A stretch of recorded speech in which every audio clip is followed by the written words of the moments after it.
Je pense que Fresno mérite des dirigeants qui sont honnêtes dès le début et non à la fin.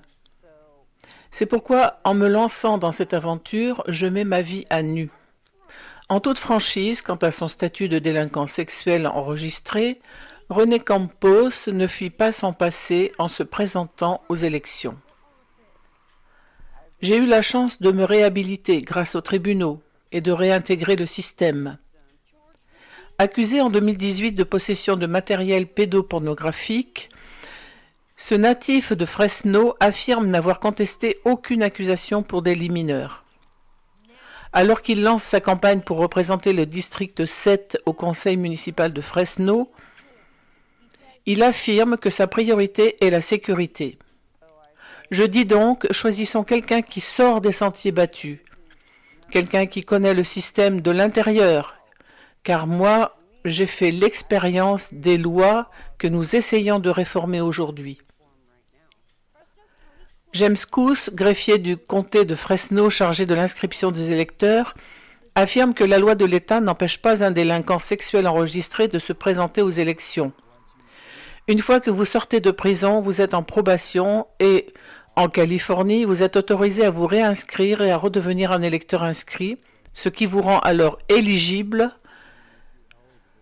pour vous présenter aux élections, à condition que vous viviez dans la juridiction appropriée.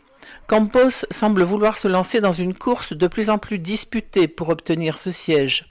Un autre candidat estime qu'il ne devrait pas se présenter. Je pense que cela devrait être un motif d'inéligibilité à une fonction publique. Si je suis élu conseiller municipal du district 7 et que je ne peux pas me rendre dans une école, comment puis-je représenter au mieux les habitants des quartiers que je souhaite servir ? Chaque candidat apporte une expérience et des priorités différentes à la campagne électorale. Agir Assamni affirme que la lutte contre le sans-abrisme est sa priorité. Je n'aurais jamais pensé me lancer dans la politique. Cependant, je suis chef d'entreprise, défenseur de la communauté et je sais résoudre les problèmes. Nav Gurm, soutenu par le maire Jerry Dyer et le syndicat des pompiers, affirme représenter la prochaine génération de dirigeants. Nos voisins méritent et ont franchement besoin de nombreux équipements de base, et c'est pourquoi je me présente.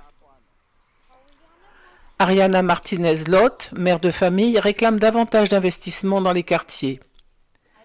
Je n'ai pas d'aspiration politique. Je me présente pour poursuivre le travail que nous avons accompli ici, localement, en tant que résident de notre ville. Campos ne s'est pas encore déclaré candidat. Lui et les autres candidats ont jusqu'au 6 pour soumettre leur dossier.